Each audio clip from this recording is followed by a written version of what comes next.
The Force of Others, a Star Wars podcast. We celebrate a day of peace, a day of harmony. Hello there, and welcome to the Force of Others Christmas special. I'm Zachary Owen Turner. I'm Matt Poitner, and whether this is a Christmas special or not, Merry Christmas, as it just happened, and Happy Holidays, whatever you celebrate. All we're talking about today is The Last Command. That's your gift. The final... That's our Christmas present to you. Spoilers. I do, in fact, have Zach's Christmas present right here, and it's been sitting on my desk for a very long time. Hopefully, I can get it to him, but it'll be after Christmas. I left it at my house, but Zach's Christmas present to me was a 90s action figure of Garindan, but that happened, and so thanks, Zach. And I'm very, very happy to display that action figure forever. I was going to put it up, and I forgot about it. But what I didn't forget about was a very recent Barnes & Noble purchase, because we have finished this trilogy. It is finished. It is done. We have reviewed Heir to the Empire and Dark Force Rising, and we are now going to review The Last Command. The Last Command. The early 90s book saga that launched the expanded universe. I want to set the stage really quick.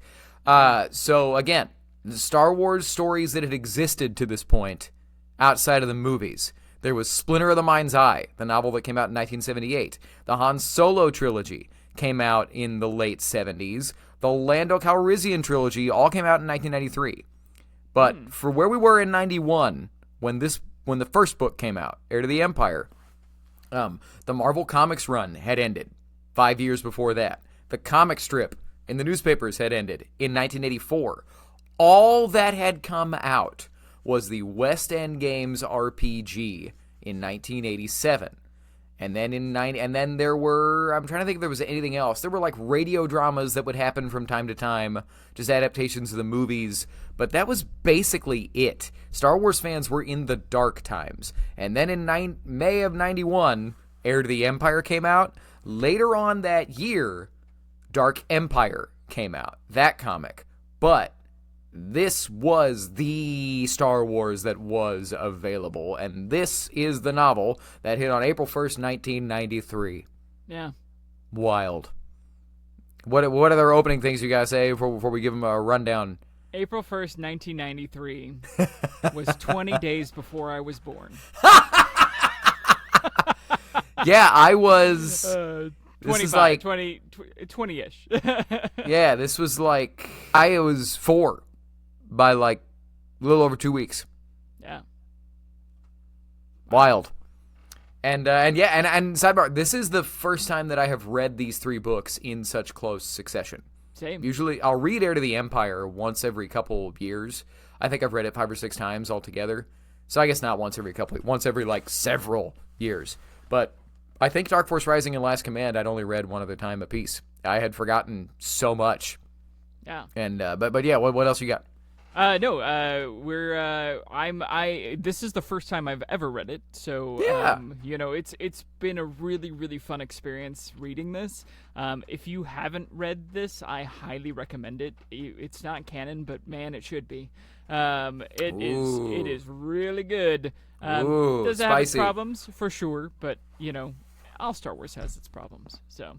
Yeah. That's kind of my opening thoughts. Should I run them down with a summary real quick, or? Yeah, I just want to say the only art that's perfect in general is art that exists in your head as an idealized idea, and you haven't actually had to make yet. As George Lucas said, films are never completed; they are only abandoned, and that goes for all art. But yeah, as for what this is, it's really good. And I want to say real quick, we are gonna go full spoilery, but this is such a... It is still, this will be entertaining whether or not you've read the novel, I think, and I think you could still read it hearing after we've talked about it.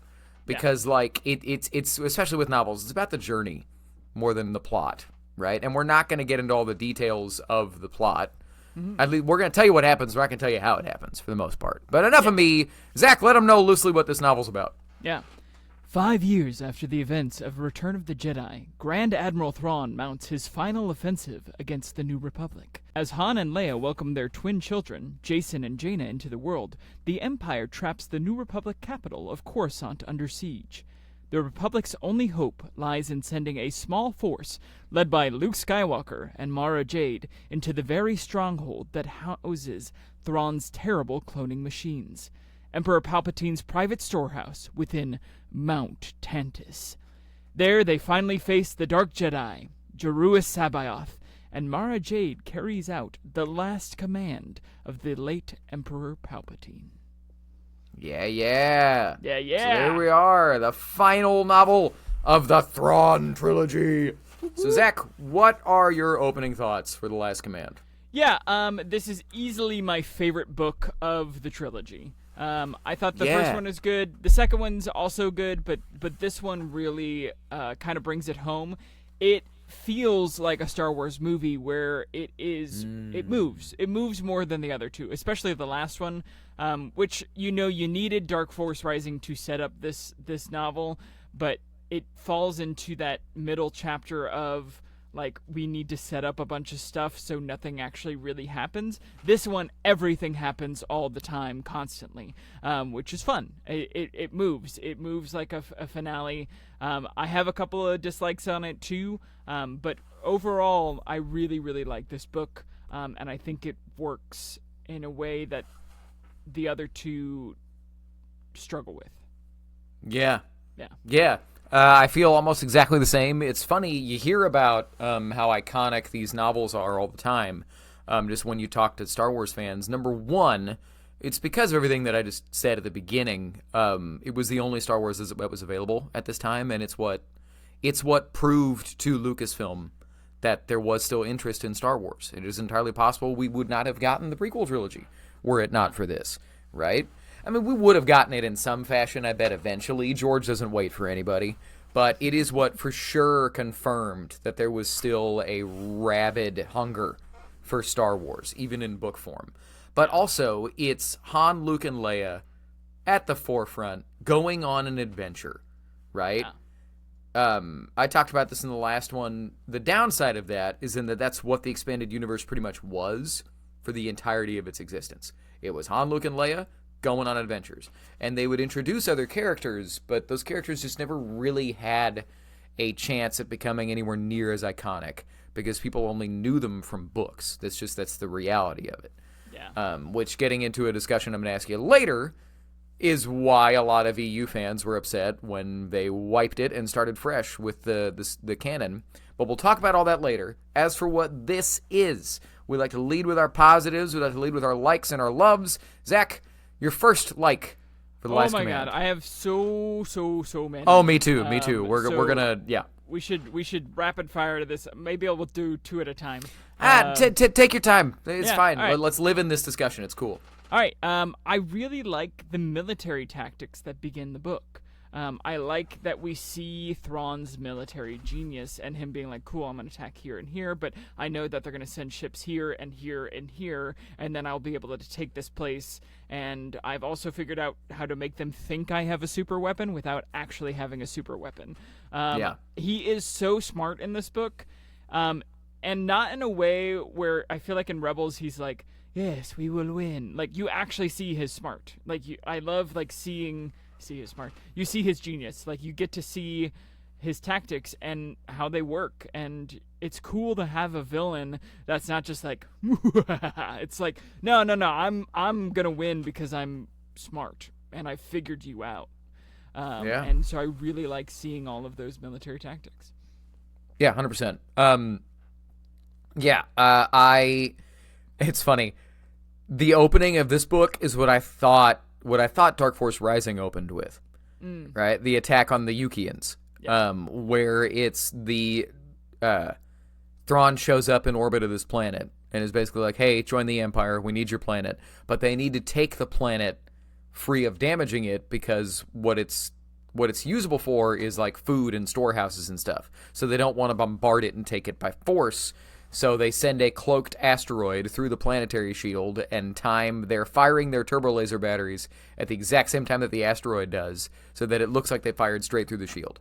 Yeah. I thought that's what Dark Force Rising opened with, which is why, going back to our Heir to the Empire review, I was like, the next book opens so cool.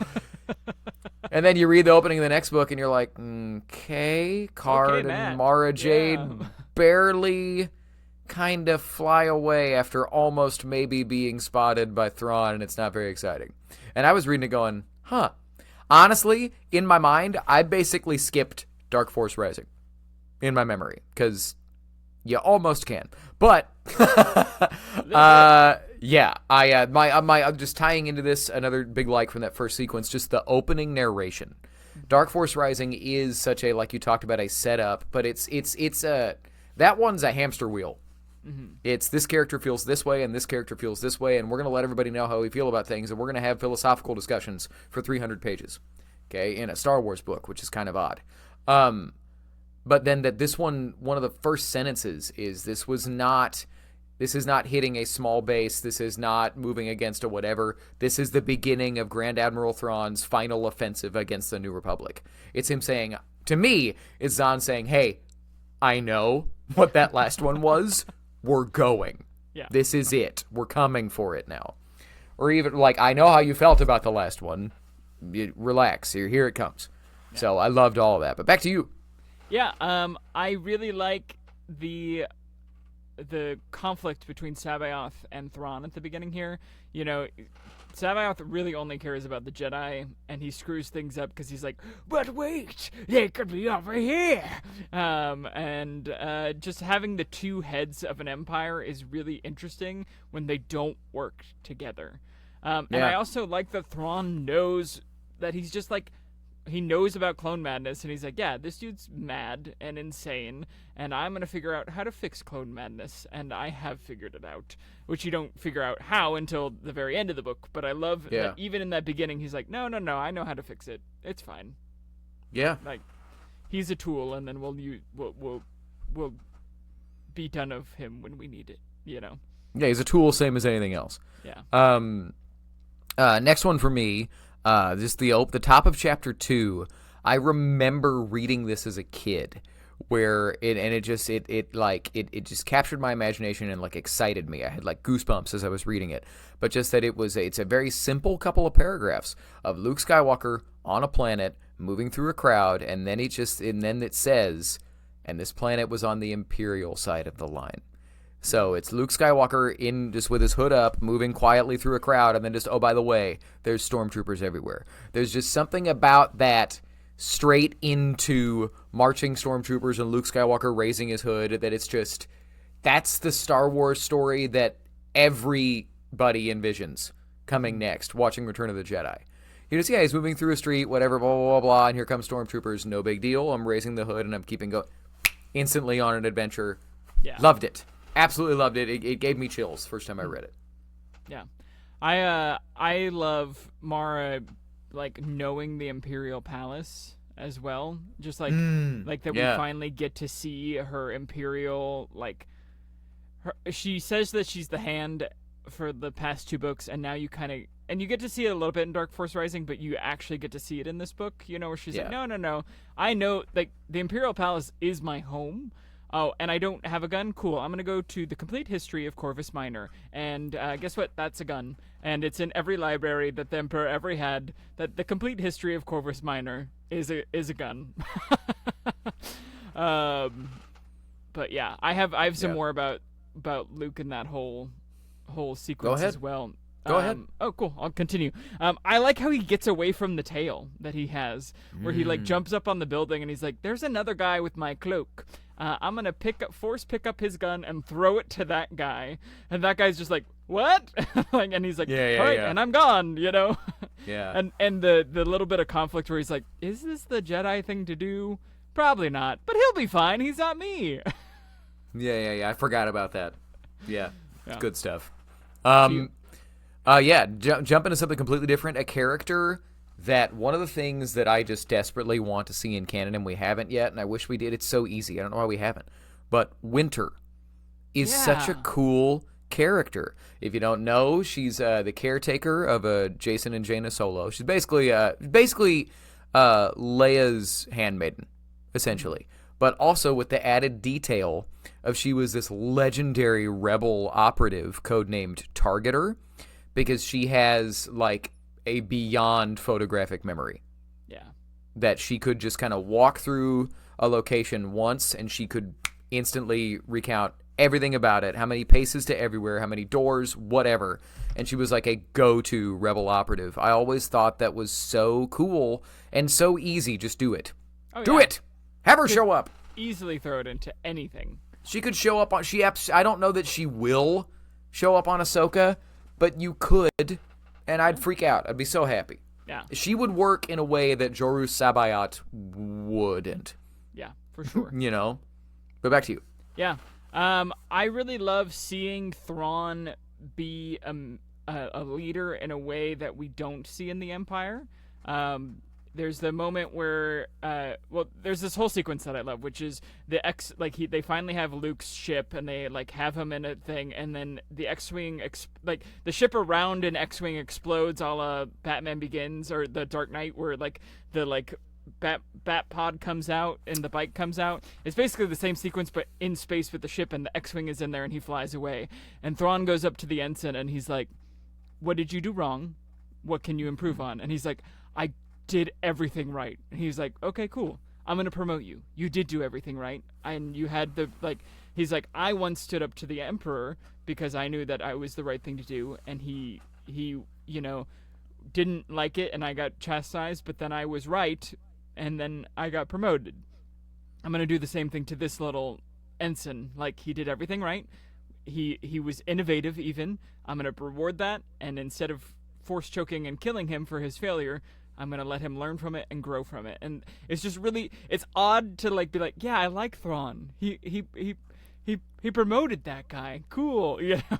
Yeah, it's because you think he's going to do the Vader thing. Yeah. Killing someone for their failure, as he already did in Heir to the Empire. But because like you said, it's that the guy operating the guy operating the tractor. There you go, the tractor beam fails to capture Luke Skywalker. Luke escapes through some use of new technology, the Dark Knight Bat pod that Zach just talked about. Basically, it's a new thing. And Thrawn asks, "What did he try?" And Thrawn says, "Was that in the manual?" And the first half of the conversation, it seems very threatening, and everybody's scared. And then the guy's like, well, no, it was all that I could come with in the moment. He's like, "Yes, and had you thought of this before?" He's like, "No, I had to improvise." And he's like, "Cool. We need more people that have original thinking." Yeah. So you failed, but you tried something innovative. Mm-hmm. So you're promoted. Your first task is to figure out how to do that, actually. Yeah. Because you tried to make it work in the moment. And exactly what you're saying, we got to remember in Dark Force Rising, Thrawn, because this gets into, is Thrawn really an anti-hero? And in my opinion, he's not. No. In the last novel, he very casually talked about the casual genocide of an alien race when they wouldn't submit. He is still a villain's villain, but he is so much more intelligent than, harsh as this is to say, Vader and Palpatine ever were. Well, I don't know about Palpatine, but you know what I'm saying? Yeah. Like, it's not intelligent. He can function in the gray area of, yeah, you failed, but I can see how smart you are. You're still of use. Yeah. Whereas Palpatine and Vader would just kill him and move on. Right? Well, and he's working with limited resources, even though he has a cloning facility. He's like, yeah, those all think the same way. So I need, I need innovative thinkers. Yeah. Yeah. Yeah. But what about you, next leg? Yeah, next big one for me. I didn't remember this passage of the book at all, and it's probably because when I first read it, I was a kid and just didn't really care, I guess, or I wasn't able to relate to what Zahn was saying here about emotions and the Force. But the birth of Jason and Jaina Solo moved me. We always say it. I've got the physical books here, but I haven't cracked them because I listened to it on Audible. Audible, not a sponsor, but you could be. Sidebar, Star Wars audiobooks are incredible. and you should give them a try, whoever's listening, or just audiobook. But for sure, the Star Wars audiobooks, it feels like you're listening to a movie. It's amazing. But the use of score throughout the sequence, because it's not just childbirth, it's what would childbirth be like to a Jedi when the children that she is birthing are also Force sensitive. Her Leia experiencing what they're experiencing as they experience it, like the kids enter the world, and she's like, turn out the lights, because she gets blinded just like they did. Yeah. And just her trying to calm them as she's keeping herself calm. Just the level of empathy and emotional communication between mother and, like, newborn children moved me in a way that I was absolutely shocked by. Yeah. And that's a story that I want to exist. Mm-hmm. So there you go. That's also my next big like is it's such a beautiful moment of this like birth, but like her connecting with them and knowing their fear and knowing just like it goes beyond a mother's connection, you know, like it's even deeper and stronger. And you're like, of course, Leia, who feels everyone's feelings throughout the original trilogy, feels her children's everything, you know, and just like her connecting with her kids throughout the entire book is really beautiful. But also, like, it's just it's such a beautiful moment. I don't know when Timothy Zahn had his kid, but I assume it was by this point, because he writes it like somebody who, like, I don't have any kids, but man, I felt like I did in that sequence. You know, I felt like I was like, oh, I know what childbirth is like now. I know the beauty. Not really. Thanks, Star Wars. Thanks, Star Wars. Thank you, Timothy Zahn. I know the beauty, what it's like to be a Force mom connecting with her Force kids as I birth them. Oh my gosh. Awesome. Yeah. All right, your next big like. Yeah. This is a moment we've seen in a million other stories like this, but everybody figuring out that Niles Ferrier is an Imperial spy. A bunch of these smugglers get together because Han and Talon Karrde have been trying to make an alliance of smugglers against the Empire, which the whole time they're like, this is silly because we're making an alliance of people that inherently don't trust anyone. But as they're all together, I forget what leads up to this, but Niles Ferrier is trying to turn everybody against Talon Karrde and saying that Karrde has set them up, and he says this, and they're like, I don't remember him ever saying the name of the place, Ferrier, and he's like, also, you weren't invited. How did you figure out how to get here? That's the big thing. We never told you the name. What? Yeah, you did. It was the name of the Imperial. Yeah. Yeah. But I thought it was a cool moment because they're all like, and Zahn does it so much better than most people do because it starts with an argument that Niles Ferrier makes that is so good. That was clearly Thrawn talking through him. That him being the voice of reason guy, and then you find out that he's doing it because he's an Imperial plant. Yeah. And it's so good. But okay, back to you. I love that moment too, and just like him finally getting his comeuppance, you know, and finally just being. That character is so frustrating to me sometimes, but the reward of him, like, not being able to succeed is nice. Yeah. For me, my next big like is the Force dreams that we get. So Luke has this Force dream revealing that Leia and Han are in trouble and the kids are in trouble, and he's like, he has his initial reaction that he does in Empire, which is, I need to go save my friends, they're in trouble, I need to do this. And then he goes, wait, I've done that before, and it really, really worked out really awfully. I lost a hand, Han was in carbonite, like, I didn't trust my friends to be able to handle it, and I kind of mucked everything up. I fell into the trap. And he goes, this time, I'm going to wait. There's no way for me to get there quicker. It will lead to problems. And everything works out because he doesn't, which is really unique. And then similarly, we get Mara Jade having a bad dream, leading to the confrontation with Leia and, like, her thoughts and all that. But like, she also trusts Luke in a way because he saves her. Like, just that whole interplay between Mara and Leia after her bad dream is also really interesting. And then Mara finally realizing, oh wait, this is Imperial sabotage, I need to go, and her being the thing that Luke doesn't count on to save, you know, like, he trusts in the Force, and the Force is Mara. You know, like, because the Force works through Mara in a good way. And so that whole, like, set of dream sequences, I think, is really cool. Yeah.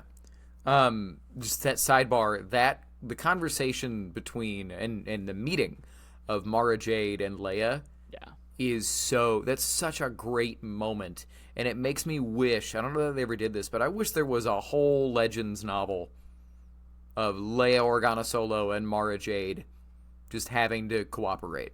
Yeah. Those are just two badass, strong Jedi women going on an adventure would be dope, and I wish it existed. Yeah. So there we go. But I'm kind of moving into hyperspeed in terms of my likes. I'm bouncing all over the book now. Yeah. But I think it's so f***ing funny that the Nogri refer to Han Solo as Leia's consort.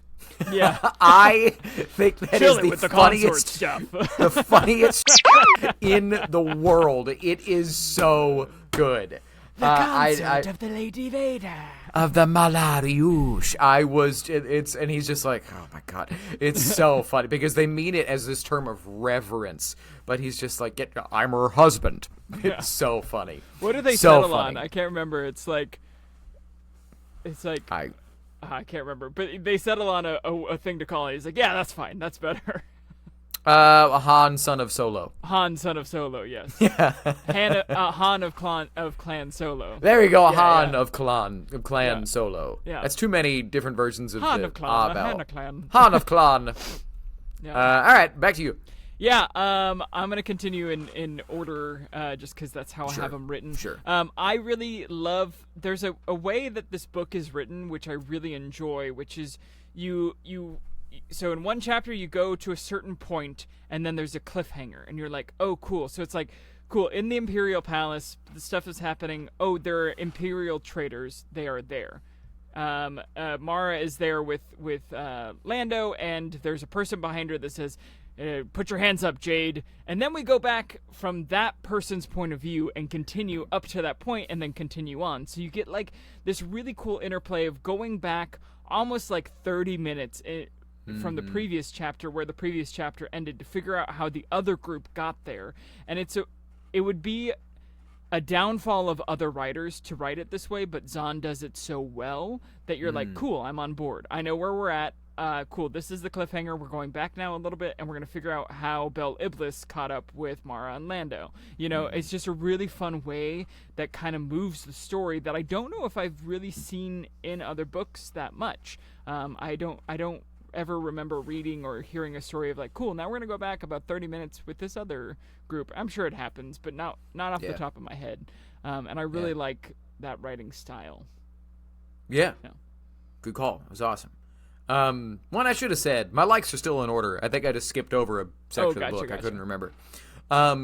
Small moment that I absolutely loved. Just in general, the character Gent, awesome. So cool. Cash Money. He's this little nerdy, also a Star Wars character that one of us could play. Except for that we're a little older now. But he's supposed to be this like 20-something like super computer nerd. Yeah. Super hacker. So much better than anybody else that like the New Republic or the Empire has, to like a crazy degree, right?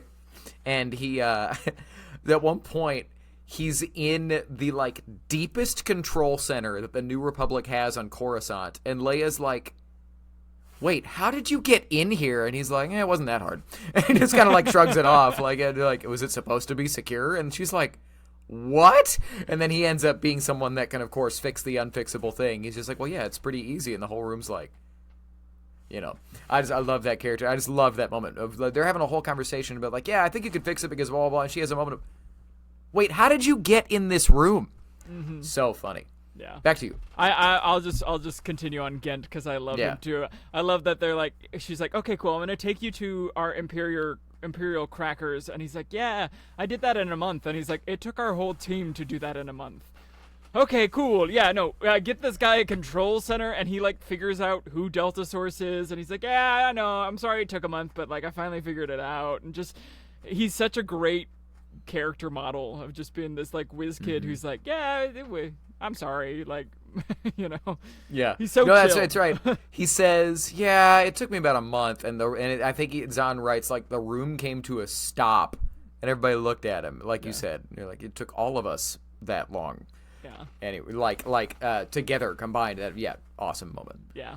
I also love the speaking of like the smugglers and all that, just that whole like smuggling council, and all of them coming together, all the different viewpoints, which is really fun to see different viewpoints on this war, from different smugglers. In general, Zahn does a really good job at being like, hey, here's a rebel side, here's an imperial side, here's a third party side, and multiple. Like, it's a very complex situation to write so many different viewpoints, so it's really cool to see it done so well. But also shout out to Mark Thompson and all of his lovely voices in that scene. My favorite is the Imperial. He must be punished. Like he does so many great little alien voices in that. And it really fleshes out the scene in a way that reading it, I think, would have been a little bit more confusing. 100%. Yeah. 100%. I love that he makes that Aves's voice is Jack Nicholson. Yeah. Well, the thing about Talon Card is a pretty bad Jack Nicholson, but and Farrier is Macho Man Randy Savage. Ooh yeah, we're coming for you. Oh my God, he is. Yeah. I didn't I realize got my that. That's backwoods awesome. smokers.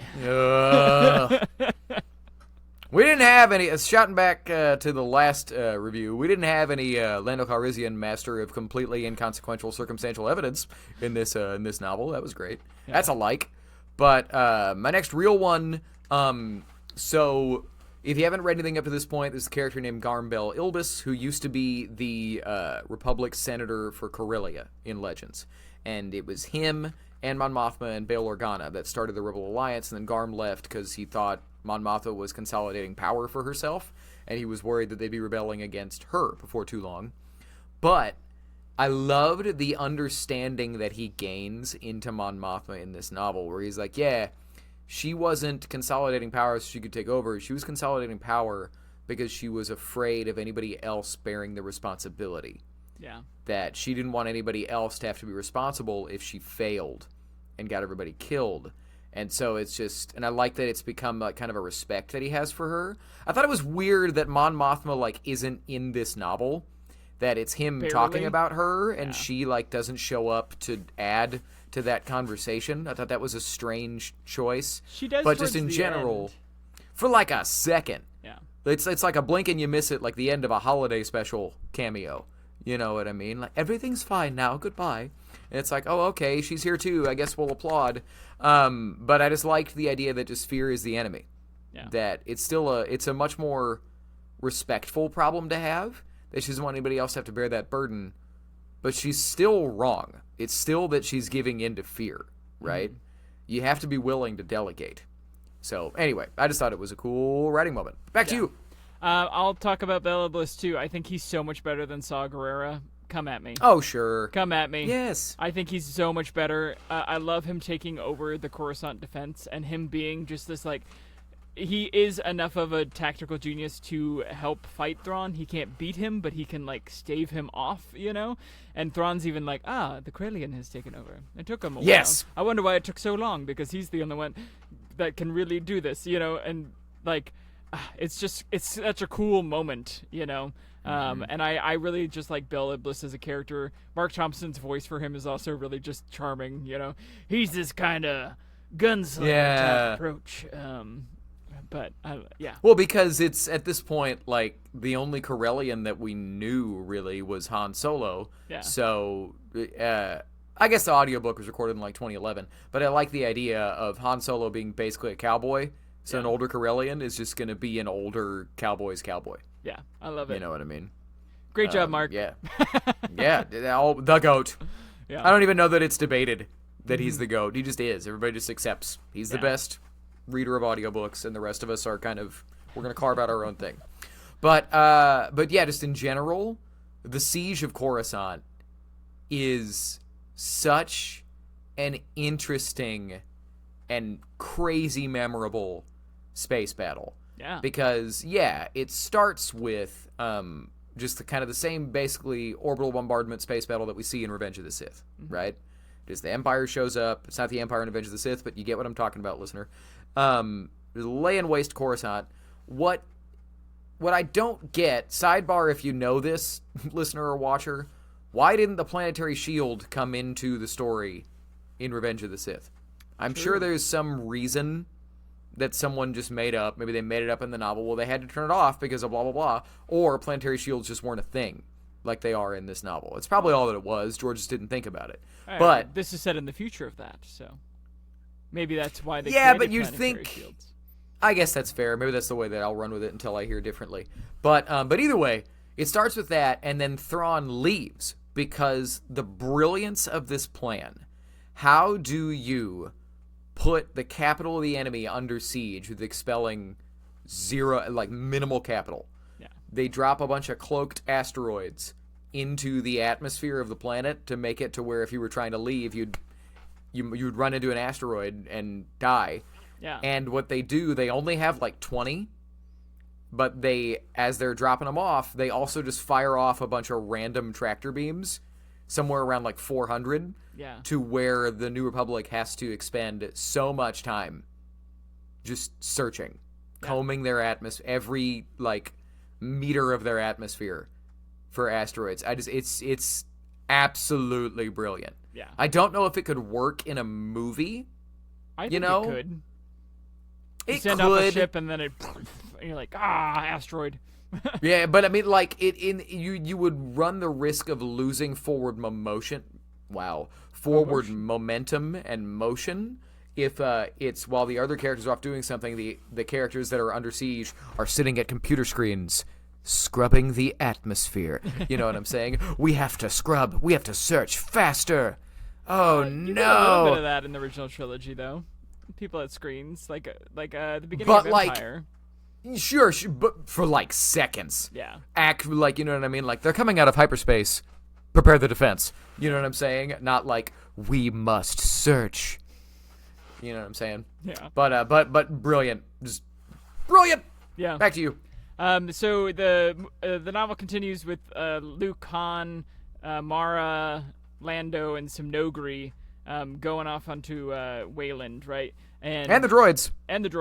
And you get this really cool moment of how Han lands ships and hides them, where he's like, cool, there's a clearing there. If I go sideways in and then make it look like it didn't happen, which is just a cool thing. I think is really cool. But my favorite part of it is Lando goes, nice landing. And he goes, at least the sensor dish is still there. And he goes, you're never going to let that go. And he said, you said you wouldn't leave a scratch.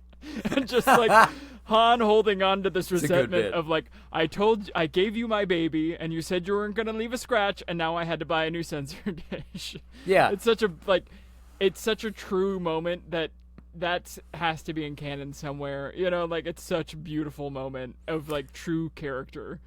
I think there was a similar bit in Last Shot, the canon novel of Han and Lando going up, but I don't remember. But yeah, this just $1 million moment.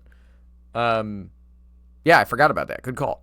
Mm-hmm. But just bouncing back to Coruscant, or I don't know if that happened after that or not. But just the discovery of Delta Source. Yeah. So again, well, there you go. If you don't know, in these novels, I think it starts in Heir to the Empire. Just all of a sudden, the Empire is getting so much in-depth information from the Republic, the New Republic, and they don't know how it's happening, and they end up giving it. They find out the code name is Delta Source for this spy, and so nobody trusts anybody. Everybody's concerned, and they find out that what it is this recording and transmitting droid that Palpatine had set up in the Imperial Palace. They talk about a couple times. There's this arboretum in the main area of the Imperial Palace where there's all these plants and there's these trees in particular that if you touch them or walk by them, they change color, right? Just depending on whatever's going on around them. And in those trees are droids that are recording and transmitting sound activated everything that is said. And that I just love the idea that Palpatine had that set up in the Imperial Palace, and that Thrawn was like, oh cool, we'll just use that. Yeah. Sidebar. I don't remember if they had set this up in Legends or if it was a canon creation, but the Imperial Palace, for sure in canon, is the former Jedi Temple. True. So my headcanon, those trees exist in the Jedi Temple, and Palpatine, I guess, went in and carved them up and put all these droids in there. Yeah. Because I don't think that's not a very Jedi thing, but that's a Palpatine thing for sure. But you got anything to add on Delta Source? No, I love that it's trees. You know, that the whole Yeah. time they're like, it's a person, and they all distrust each other, and just like Palpatine being like, oh cool, if anybody's gonna talk crap on me in my own palace, I'm gonna know. And then Thrawn is the only person who really knows because he's a Grand Admiral, and then he's like, cool, I'll just tap into that code and I'll get it, you know. Better. In my headcanon now, forever, Palpatine put those slowly over time in the Jedi Temple. The Jedi Temple. Because we know, in this is canon deep dive, kids, in Rise of the Red Blade, we find out that Palpatine has agents just everywhere. Iskat Akaris, the main character of that novel, who becomes the 13th sister. The 13th sister, one of the Inquisitorius.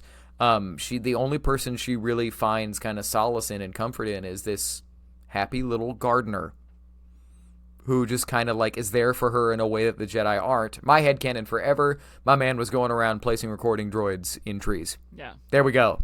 We cracked it.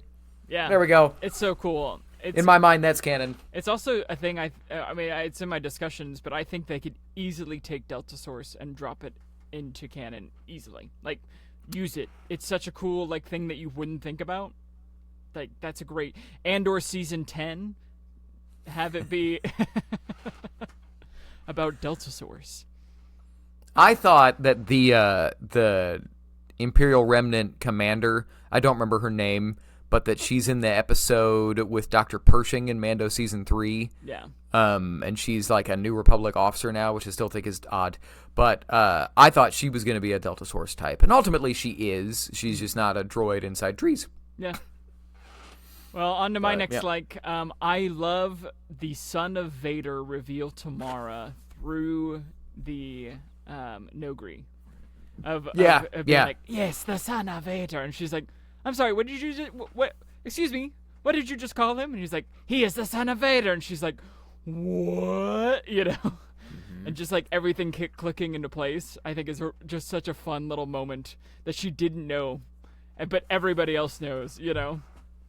Yeah. Well, and bouncing off of that same point, that like, so, you know, the last command, if you don't know, is what Palpatine basically mind sent to Mara Jade in the last moments of his life. You will kill Luke Skywalker. And he sent her a vision of Vader and Luke attacking the Emperor and killing him. And so, of course, what we know, that ain't what happened. That ain't what happened at all. And I love just what you're saying, that's the final linchpin, that Inogu's just like, yeah, he's Vader's kid. Bro, what? On top of, I think Luke had already said that's not what happened, but she didn't have all the information. And it's more interesting. It's easier to buy. It's more like real life. Had Luke been like, well, he's my dad, that would have been in my opinion, it would be very, very easy to kind of overwrite that and make it forced, right? For sure. But for it to be a happenstance thing that comes from a different character that is just like, yeah, he's Vader's kid. What is... And then she has that realization not talking to the person she's been tasked with killing, compulsively tasked with killing for 5 years. Yeah. You know? Mm-hmm. Yeah, but we'll get into the killing of Luke Skywalker later. I kind of took over your like, so say your next one. Oh, okay. I mean, it could be a like for both of us, for sure. It is awesome. Yeah. I think I've already talked about it a little bit, but I really like how Zahn writes different factions in war. Like the smugglers, so the New Republic is like, cool, we need something to find these asteroids. We're going to put all of our resources and make them think we're going to attack this one place to get it, but we'll go to this Imperial shipyard to do it. The smugglers are like, cool, you're going to go hit that place. We're also going to go hit the Imperial shipyard because we think you're hitting the other place. And then Thrawn is also like, no, I see you're trying to hit that place. You don't actually want to. You're going to go to where I least expect it, the Imperial shipyard. Mm-hmm. And so it's just like all of these people trying to fake out each other, but it not working. And it leads to one of my favorite quotes from the book, which is Wedge Antilles is the leader of Rogue Squadron. And they're in the Imperial shipyard. Everything's gone to crap. You know, they were found out. And Aves comes on the comm and he's like, hey, we're actually here. And there you go. That's good. we can save you if you guys want, you know, because we're here and we'll get you your ship array. And he's like, okay, cool. And I think it's like Rogue 2 is like, we're going to trust a smuggler. And he says, quote, it all comes down to trust. Trust in a farm kid to lead, farm kid who just joined the rebellion a day ago to lead against the Death Star. A high-stakes gambler with no combat experience leading the fight against the second Death Star. And now trust in a smuggler. You know, that's paraphrased, but that's basically what he said. He's like, yeah, we just gotta... The rebellion kind of is built on just like trusting people at their word to do what they say they're gonna do. You know, but he also points out Luke was a nobody going into the Death Star. And, you know, to be told, like, yeah, he's a Jedi. He's like, nah, that dude's a farm kid. And we're also trusting the smuggler. Oh, and on the second Death Star, we're going to give general command to a known gambling-addicted mining leader. Cool, yeah, sure. Yeah. But it's just a cool moment of being like, yeah, we just got to trust the people to do what they say they're going to do. And if they screw us over, they screw us over. But you got to lead with the trust. Next big like. This is kind of a discussion question tied in with this, but just the history of Wayland, the planet Wayland in general, is so cool. But that just I forget who lays it down, but I think it's one of the locals, one of the Minershi, the aliens, one of the natives, I should say.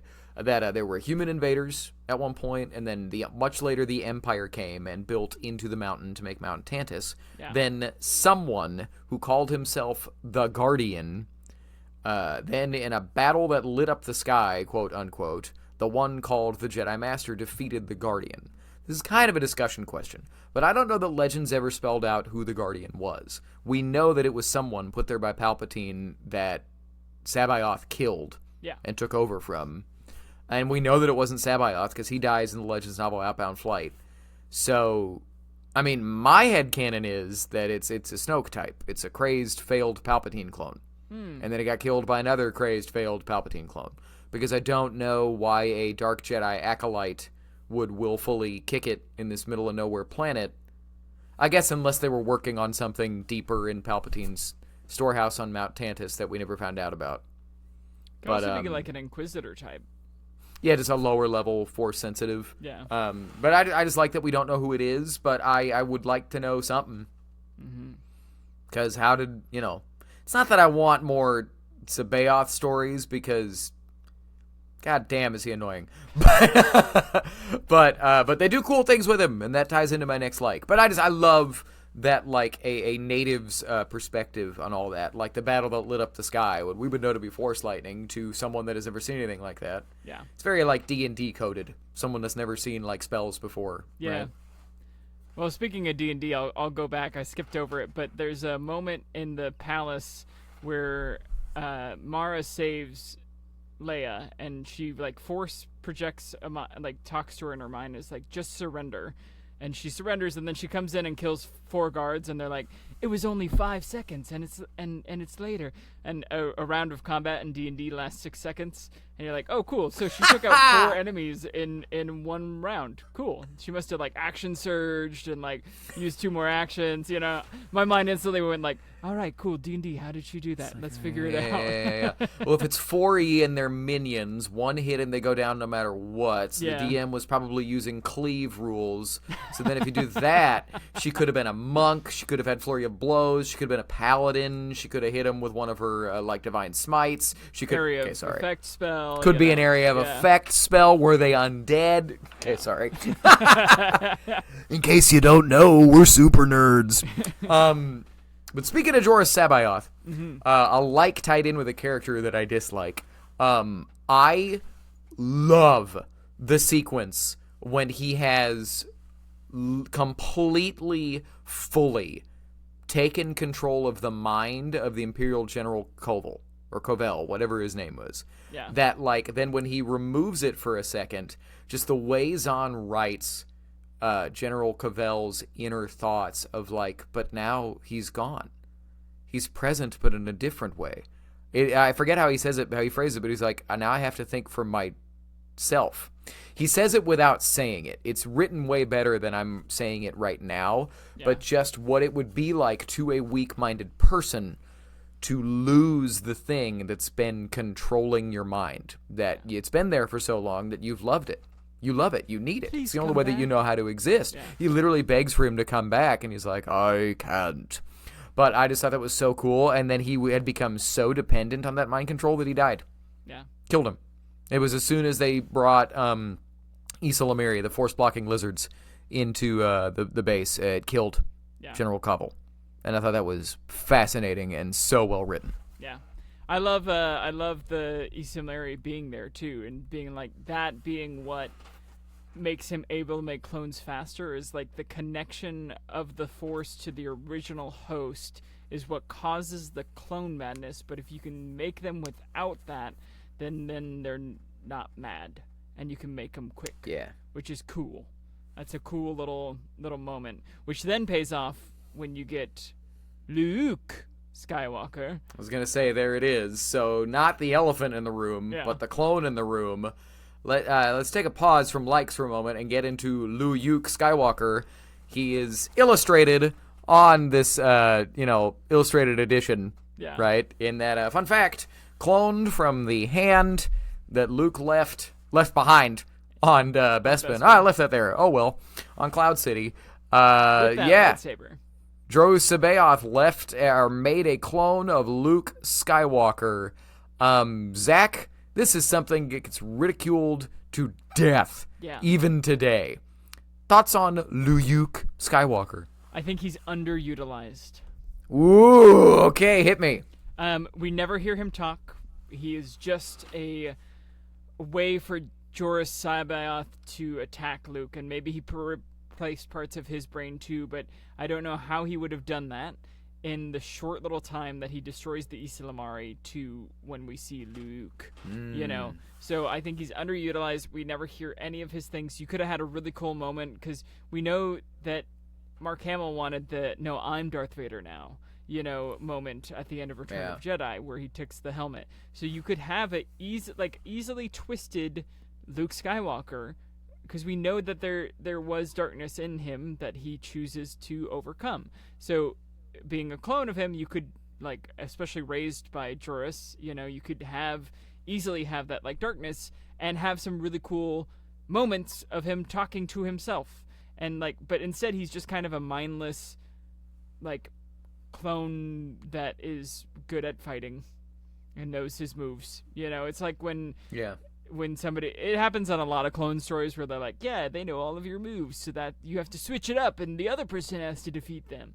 But it works fine. The reason it works is because it allows Mara to kill Luke and get the last command out. But that's the only reason it works. So that's my thoughts. Well, it ties into everybody always makes fun of it and says it's a ridiculous idea, and I disagree. I think I want Star Wars to not be afraid to do stuff like this. Yeah. This is a silly, I always say it, this is a silly, over-the-top, all-ages story about space wizards, right? Do a cool thing with clones of the characters. Yes, you run the risk of it being so ridiculous that then nothing matters anymore. But I think this is cool, and this makes sense to me. It's also the way that Zahn characterized clones in general, right? In that they are, from the beginning, completely unnatural monsters. Yeah. Right? Luke is incapacitated by the presence of his clone. Because of kind of what you were talking about earlier, that the way Zahn says clones work, because again, he didn't know any better, so he just made a creative choice, was that in the presence of the thing they were cloned from, the Force gets weird. And there's this horrible weight on Luke's mind, and it completely incapacitates him, because their presence in the Force is the same. Yeah. So they can't, really exist in the same place together, or Luke can't exist in the same place as his copy. Whereas, when George got around to doing Clone Wars, they're just clones. And if anything, he made the point on that show that they are unique in the Force, just due to their existence, due to their, just from moment one, they are all unique to themselves. But it's the way that Zahn wanted to characterize it. Of everybody thought that the clones were the evil monsters that everybody attacked the Republic, and that's what the Clone Wars were, right?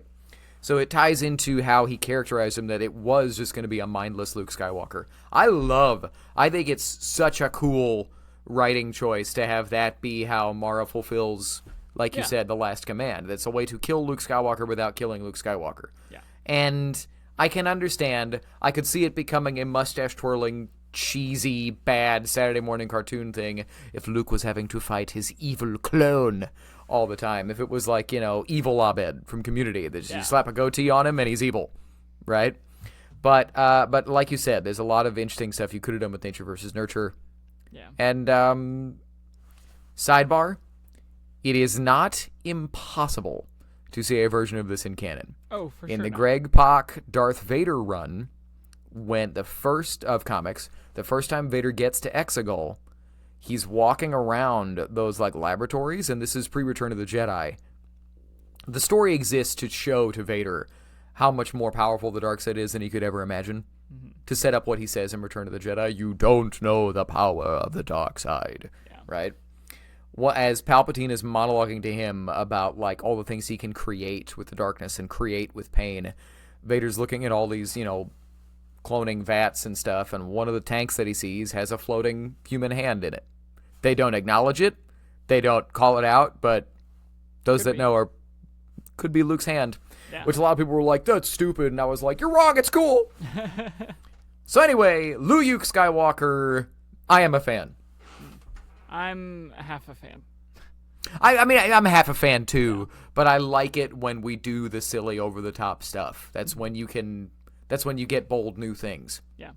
All right. Well, I have one last which is I love the final spoilers, huge spoilers. The final moment that Rook is on the Nogri side at the very end. He almost kills Pelion with the throat slash, but his dagger is in Thrawn's heart, and Thrawn's last words are, "It was so artistically done," and that he even appreciates it, But I love that twist, because you don't think he's on the Nogri side for the previous book either. Like, he's kind of a jerk to Clan Kimbar and all of that. So I liked that little twist. Yeah, because I was going into the last bit being like, how are we going to kill this guy? Like, we have very little pages left, So it's what Zahn has said many times, and something that they need to keep consistent in his mind with the character in canon, that the only way to defeat Thrawn is to throw something at him that he couldn't in no way anticipate. Yeah. Right? To the point that even earlier in this book, they're like, hey, do you want to send Nogri commandos after the heroes? And he's like, nah, there's something up with the Nogri. I'm not sure what it is yet. I'll look into it later. So, like, he's aware that something's not quite right, but he's like, yeah, but they wouldn't, like, betray me, whatever. Well, and so Pelion, the entire book, is like, I don't trust those Nogri. I don't trust him. I don't trust him. Oh, the whole trilogy, he doesn't like him. And, yeah, I love that in one, that Pelion gets, like, badly wounded. And before he can even really get back to his feet, he looks, and Thrawn has been stabbed in the chest. It's just, boom, boom, done. And does Rook die? I don't remember. Oh, he gets away. And just stabbed, like, slashed, stabbed to death, gone. That's the Nogri that Matt wants to see. Yeah. Again, hey, they can only do so much, especially on Disney XD, but I pushed back against the way Rook was portrayed on Rebels as just a dog man. Yeah. I got a couple more likes, so I'll just shotgun them super quick. Cool. I thought it was funny. Just say the thing, man. Akbar says, it appears to be a trap. Just say the thing. Like, come on. Say it. And just the whole throne room sequence. We talked about what happens in it without talking about it. Luke and Sabaoth fighting over Luke's lightsaber with the Force in the air, pulling it to each other, a la Kylo Ren and Rey. And just like we talked about, Mara fulfilling the last command. Yeah. That she cuts down the clone, and Palpatine's voice finally leaves her head, and she's able to think clearly for the first time in 5 years. So those are our biggest likes. It took about an hour. Yeah. So moving into dislikes or struggles, do you have anything? I've got 3. I have more than 3, so I'll go off a couple. I dislike that everyone underestimates Luke and Leia. Like they're constantly underestimating him, and it's like, guys, they saved they defeated the Empire. Like he defeated the Emperor, and you're like, well, yeah, we'll catch him in this little thing. And you're like, why are we underestimating these two people the entire time? Luke being so nonchalant about Honegger, about going to Honegger, he's like, yeah, I guess we'll go to Honegger. Like, I'll just show up on this Imperial world and see what they did. It's cool that he goes there, and it's like it moves the story along, which is cool. But he's kind of like, yeah, I'll just go there, and I'll figure it out when I get there. And you're like, okay, but it's literally an Imperial homeworld. Like, what are you doing? You know. I hate that Talon Karrde doesn't know it was Farrier by the smell of his cigar. Like, how could he not know that? Okay, he's trolling. Right. I think I was about to say Zachary Owen Turner. Yeah. And I dislike Farrier's double cross. I think it's kind of just like, all right, cool. Oh.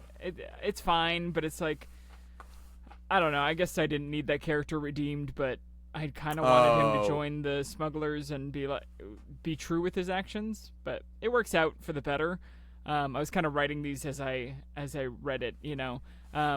My biggest dislike of reading and listening to this book is the constant use of Organa Solo rather than just Leia.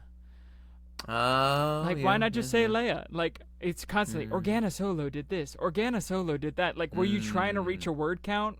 Like, what? Like, what's going on? Like, you know? I don't know. I would constantly be like, it's just say Leia. Like, just say Leia. So, I don't know. Yeah. I have a couple more, but we'll have you throw one in. Well, I'll just do my 3. I remember going back to the first time that I read this book. Might be the only other time I read this book. But the passage that I loved of Luke on a planet raising his hood because there's stormtroopers around, the way he escapes is written so clunkily. All that he does is he takes his lightsaber, stabs it into the side of a mountain, and uses that to slide down the ravine. But Zahn doesn't write it like that. He says that he discovered if he could cut a series of channels into the rock with his lightsaber, he could take his free hand, put it into the crevice, and use that to slide down. And I was like, what? Just stab the lightsaber and slide down the thing. It takes so long for him to say that that's what happens. Yeah. It's just such a strange moment. I've always thought it was weird. Bro, on Star Wars Visions, in like the kiddiest one that I loved, Au's song, someone stabs into the rock and slides down with a lightsaber. But he was like, if he cuts a series of channels, he could take his robo-hand and put it into the thing and use that to slide down. And I'm like, that is just strange. Maybe he thought he would go too fast. But it's where I go back to Luke Skywalker, like Luke. It's a Star Wars story, dog. Yeah. The coolest thing that can happen is what can happen, you know. But I did not like, what was it that the Nogri call Han Solo? Han of Clan Solo. I love that name. I don't like that Luke and Han, both of them, kind of like smile through their teeth, like make fun of it. They're like, lame. And it's like, okay, let's not be intolerant of other people's cultures. You know what I mean? Like, I definitely get Han doing that and Luke being like, hey, like, get up. But Luke and Han kind of make fun of it amongst themselves. Yeah. And I'll just say it so that I'm done. Last dislike. This is throughout the trilogy. There is constant referencing of the original trilogy of movies, but sometimes it is forced to a way that it doesn't even make any sense.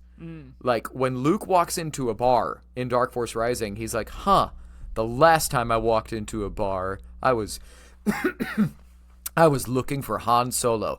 You try and tell me that you haven't walked into a bar in 8 years? That's crazy. Yeah. And same thing.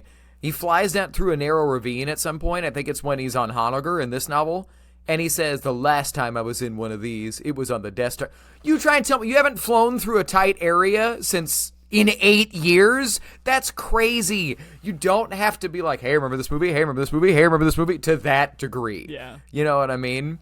There's other times that like Wedge Antilles' quote from earlier, where it's like it's all about trust, and he references the things that he learned from their other big adventures. But there's other times that it's like, guys, they've been on other adventures since that movie. They haven't been sitting in a room playing Yahtzee for 5 years since Return of the Jedi. You know what I mean?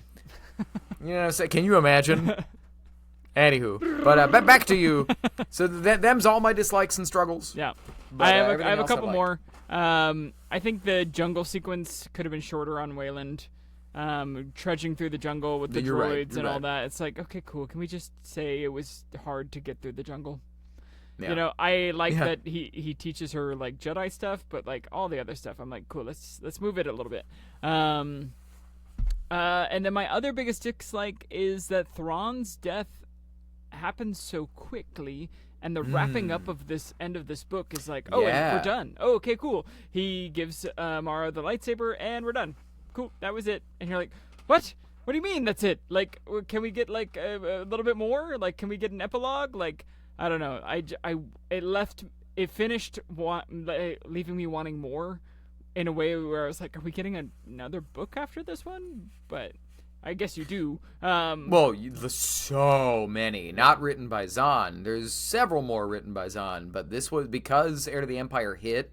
If I understand correctly, Bantam Spectra went to work with Lucasfilm and just like getting writers approved and just like cranking out stuff. Yeah. So.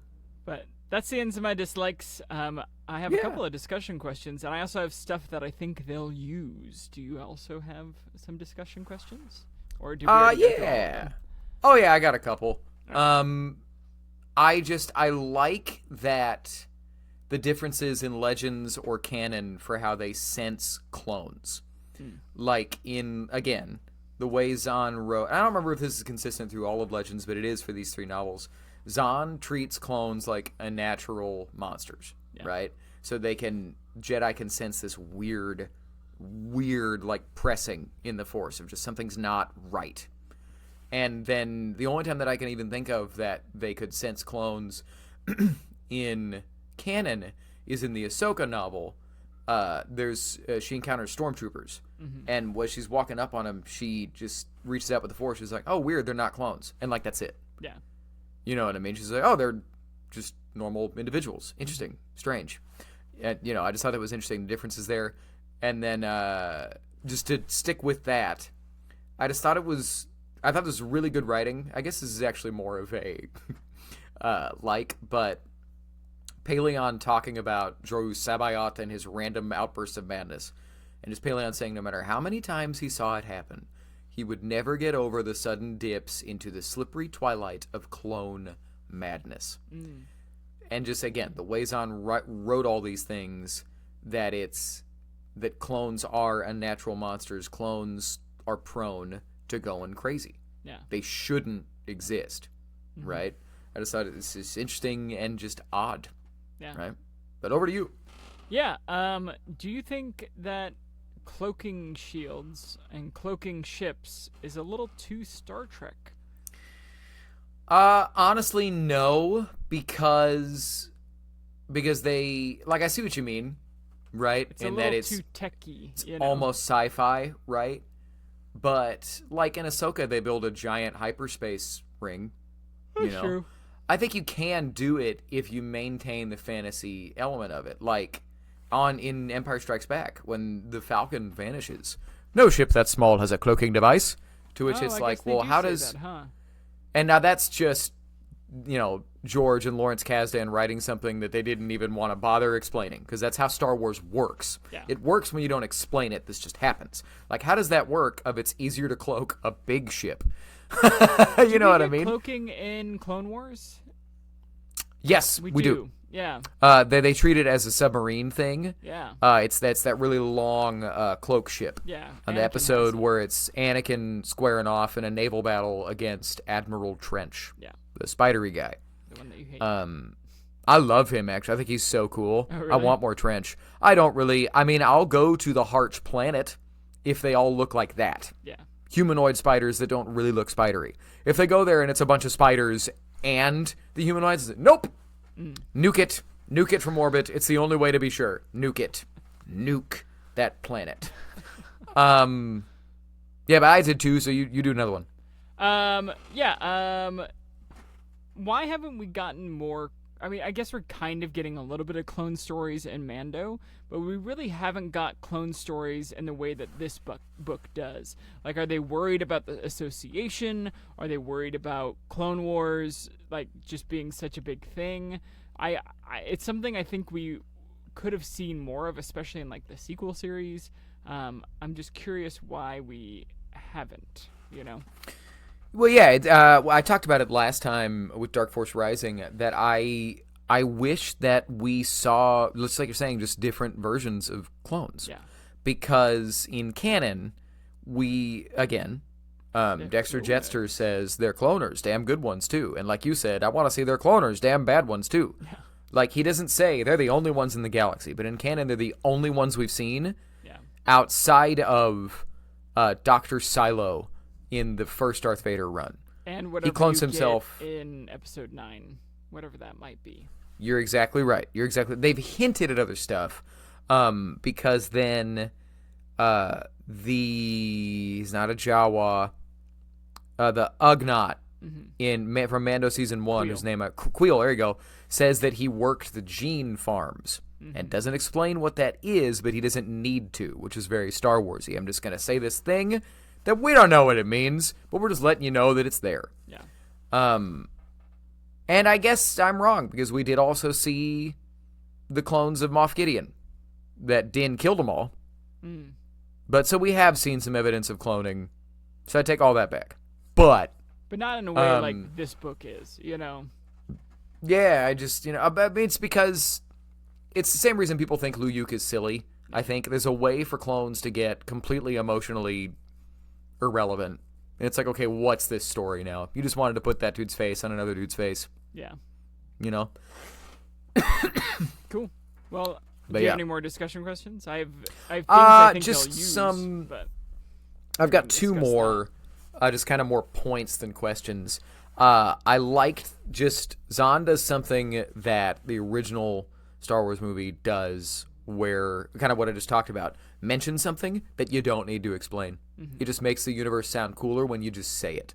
But I forget who says this, but when someone's like, yeah, well, the original Death Star where it was constructed at Oruz, not a planet name I've ever remember before or since. Yeah. And then Han, it's this funny bit where Han's talking about, yeah, I thought all forests were the same. But then Endor, Godal, Dwin-Uogi, not those last two. What? Yeah. And I couldn't find what they were. So I think it's just he just threw some fun names in there. It's like, somebody will pick this up and run with it, or they won't, and that honestly makes it better in a way. Yeah. But my last discussion kind of point, just for all of this, is what I had forgotten about until I reread this. The way Zahn writes Jedi, they are so powerful, right? That this was an era of storytelling. They're so good, one Jedi changes everything. Yeah. So they had to be scaled down a bit for the prequels to work, right? They just had to. Force can't work to that degree and tell meaningful stories. Like, Mara doesn't have a lot of training, and she can sense crazy things, right? And the Jedi are like that too in the prequels, but with Jorus being able to completely possess a mind, right? Well, it was something even the Emperor couldn't do. Right, and according to Jorus, right? And battle meditation being what it was, that I'm going to control all these people to a degree so they can synchronize their movements. It's what makes this era of the EU really, really cool, that one Jedi's so good it can change everything. Yeah. And they kind of talk like it's still that way in the original trilogy, which is why he did it, and in the sequels. Snoke is determined to not let Luke Skywalker return. Yeah. Because one Jedi will wreck it all. But then you watch it and you're like, yeah, I mean, like, they're good, but one Jedi isn't enough, right? At least in my opinion. But I just think it's interesting. Yeah. What do you hope that they inspire, you know? Yeah. Because they talk about yeah. the clone being generals in the Clone Wars, being like having a general of not a clone, a Jedi general would change the outcome of the battles, So I think that's true. Just the way that it flows through them, Right on. But I love that. Just mentioning stuff. I was re-listening to some Worlds Beyond Number recently, and they go to a capital, and there's all these like stone gargoyles that are like mid-battle and frozen, and they're like, "Oh yeah, that's from the insurrection," and you're like, "What? What was that? Give me that story. What do you mean? Like stone gargoyles just like in the streets in the middle of a battle, like they can't be moved now? That's cool." Just soft world building. It's one of my favorite things in genre fantasy storytelling. Just don't explain it. It doesn't matter. Yeah. It doesn't matter. Just say that it's there, and because all the characters know that it's there, that makes it seem that much more real and cool. Yeah. Well, do you have any more discussions, or should we move on? That was it. So what do we think they're going to farm? I've got one thing. That's it. So just lay out all that you think might happen. All right. I think that they might use an interdictor to bring ships into battle. I think that's a really cool move that Thrawn uses at the beginning. They're like, how are all of these starships coming in? And then they look over at the interdictor and they're like, oh, they don't have to plan where to come in. They're just coming in on a hyperspace lane, and the interdictor is pulling them out. So of like being like, we don't have to focus on where we need to go. We just need to go in that direction, and the ship will pull us out. I think it's really cool. Again, tactical genius. And it's being a Thrawn story. I think we'll see that in the Thrawn stuff. The Yukio cloaked ship bombardment attack. I think we might see. I think that's really, really high chance of seeing. And Thrawn being like, yes, I have a super weapon, but not really. I think we might see smugglers coming together, or a group getting ambushed that ends up unifying the group. It's kind of general, but I could see that happening. Cloaked asteroids, I think, would be a really cool thing to see, and that's a thing I hope we see. I think Delta Source could also pop in very easily. We've already talked about it. And then a thing that I think we have already seen from this book, Jorah Sabaoth in the throne room screams, and Mara Jade kind of like is frozen for a second from his hate. There you go. And it's the same kind of scream that the Emperor uses in the throne in episode 3 to kill 3 Jedi really quickly and then attack Mace. He kind of already uses that. So I think we've already seen something. But what do you think we're gonna see? I legitimately don't know. You're probably right. The one thing that I do think we're gonna see is Thrawn's death. Yeah. I hope it's not at the hands of Night Sisters. I think that Night Sister zombies and Night Sister warriors are gonna be kind of Thrawn's Nogri in this version. That makes sense. We have a lot of story equity built up in the Night Sisters going back to Clone Wars and Rebels and stuff, so it makes sense for Filoni to just kind of port that into kind of the canon, more or less, soft cover of the Thrawn Trilogy, what we think this next era of Mandoverse storytelling is going to be, or Ahsokaverse storytelling. But I hope Thrawn's death isn't at the hands of Night Sisters, because he has every reason to think that to not trust them. Yeah. Like, they're loyal to the Night Sisters. They're not loyal to the Empire. You know what I mean? Or, well, I guess it's Morgan Elsbeth that says for Dathomir and not for the Empire when she chooses to sacrifice herself. So maybe it's just her. But in general, I think we're going to see Thrawn's death at the hand of an ally. Yeah. I don't know. I want it to be maintained that it's somebody that he has every reason to trust. I hope it's not Enoch, unless he starts talking. Because he's just kind of a voiceless, or he does talk once or twice, but he's just this emotionless, gold-masked stormtrooper man. Who's so cool. Who looks great, but he doesn't do much. Yeah. So I don't know, we'll see. But yeah, I didn't have a lot that I thought they were going to farm, honestly. I would hope that we would do more Mount Tantus stuff, but it's funny, rereading this book, Mount Tantus was not the funhouse of a bunch of different Emperor experiments that I remember it being as a kid. It's just kind of this big mountain base that has a huge clone tower in it and a throne room. Well, yeah, but there is that one moment where it's like, I can't remember who is saying it. It's like, we have to destroy that because of what else might be in there. That's fair. You're right. Okay, there you go. I can't remember. It's somebody that doesn't trust. Might be Mara. Might be. Yeah, I don't remember. Yeah. Anyways. But so closing thoughts.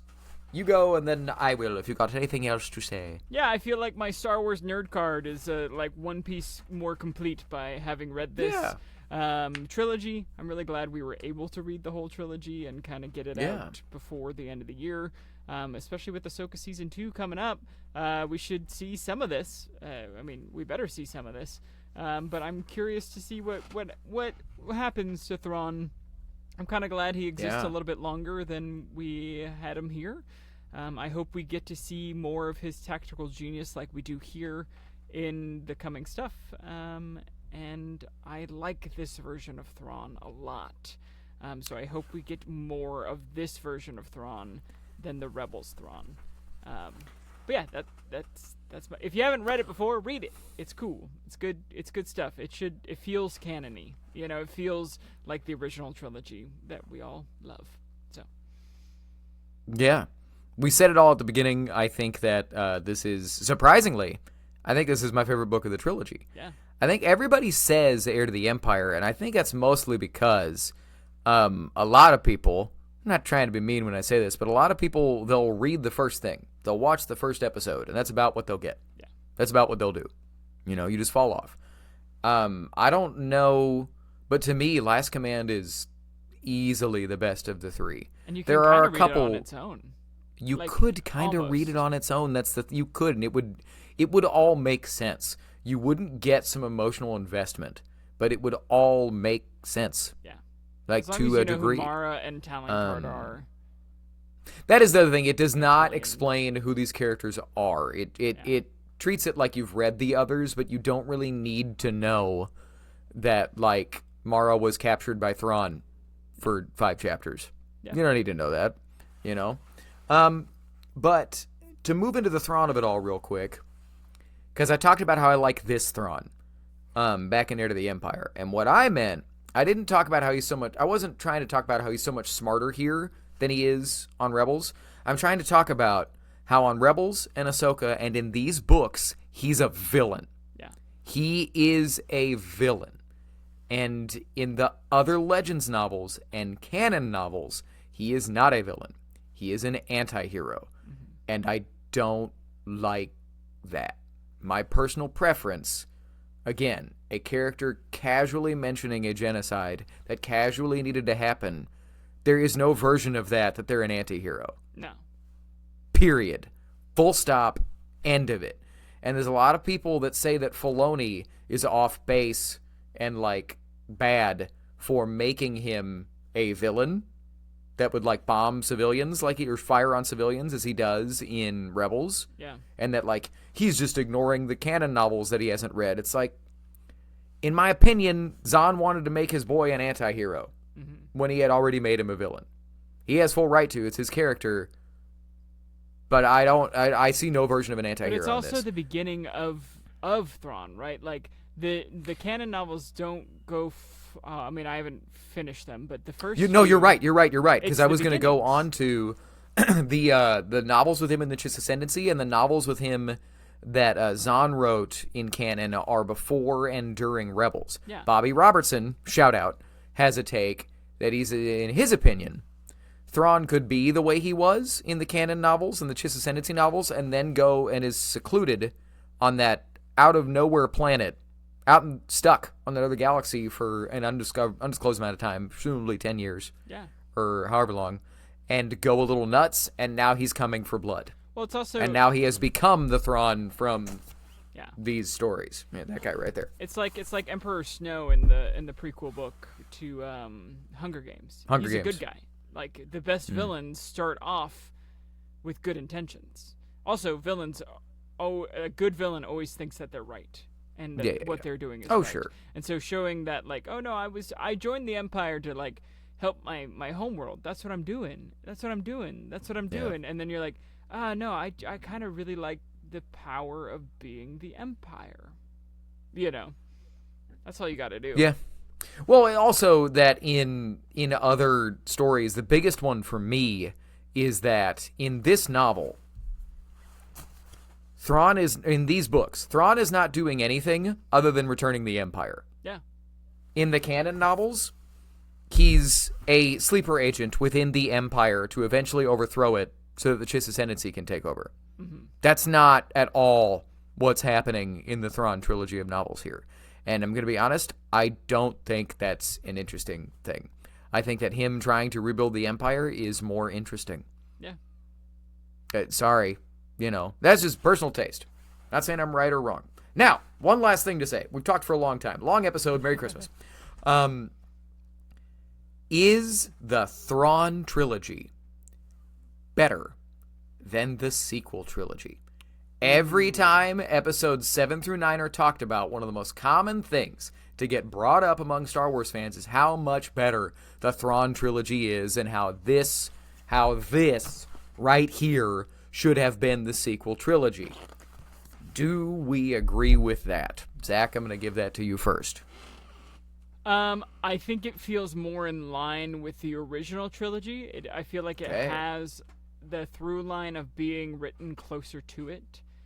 It is also fun to see your main three heroes in their prime. And so I feel like that's the pull there. Man, the sequel trilogy has so many problems. And so does this book. Like, these books have problems too, it's different. I don't see why they both can't exist, or like... They can. That's the real answer. Yeah. But just, I'm trying to be, clickbaity and a bit of a punk here. I don't know, because these have less hope than the sequel trilogy does. There's less... Like, at the end of the day, they stop the Empire from reforming, but what do they gain from the Thrawn trilogy? Mara. They gain Mara and some kids, Mara and the twins. but that's it.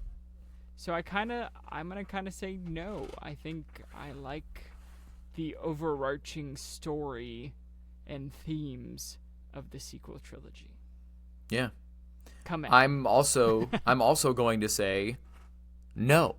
This would not have worked for episodes 7, 8, and 9. The biggest reason is it's not big enough.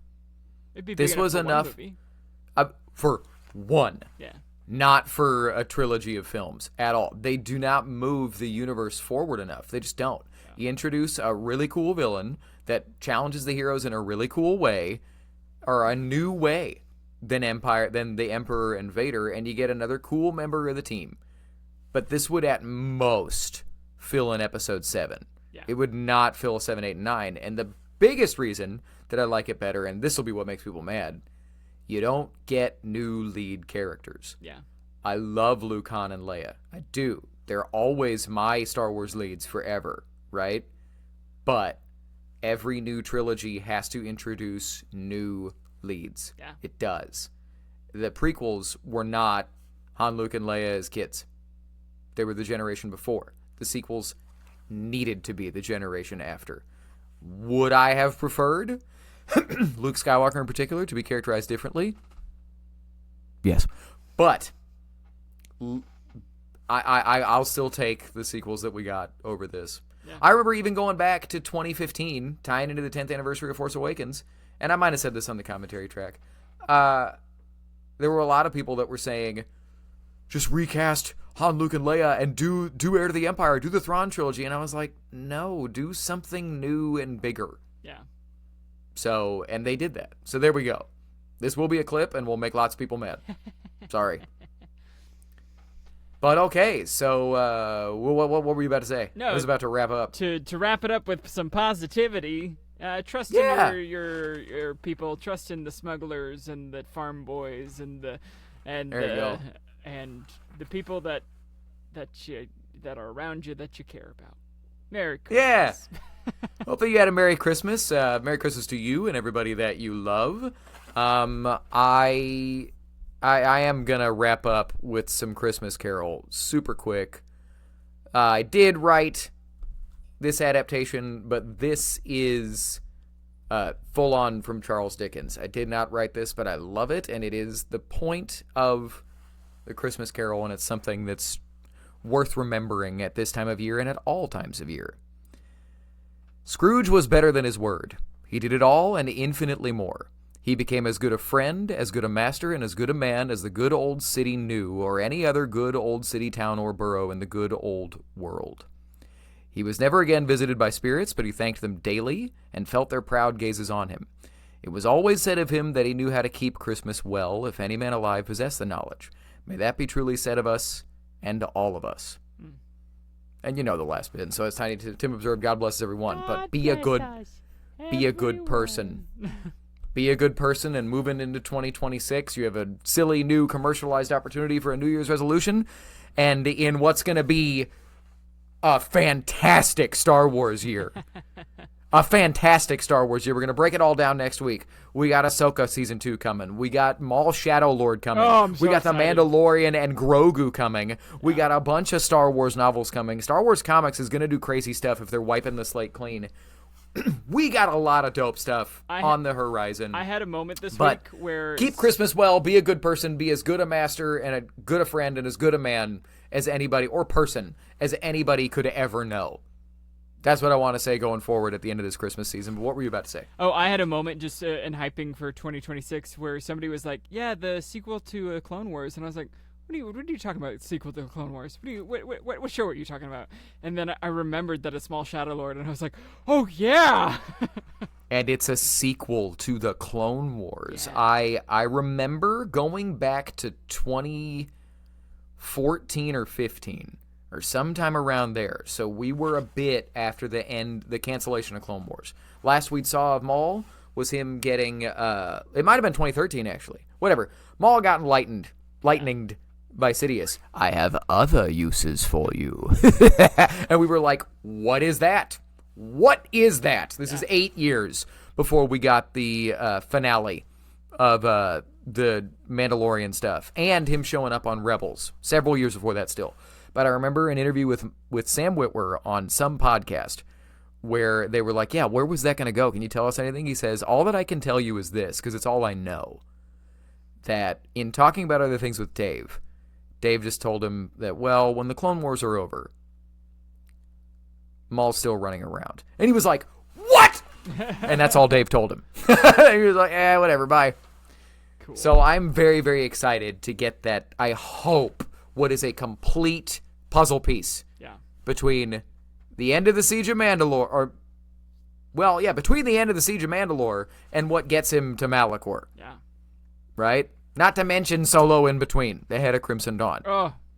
I want to see him form a syndicate and then lose it and get stuck on Malachor. That's what I want. The Kira, bring the ship to me. We have much to discuss. End of Solo. Like, throw that in there. Throw that scene in there. Why not? Do it. I'll be watching you very closely. Yeah. All right. But anyway, there's some Shadow Lord love. But you got anything else to say before we send them out for 2026? Merry Christmas. Happy New Year.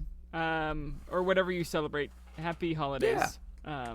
Happy Star Wars. Merry Force. And remember, especially into this new year, we are not the force of others, you are.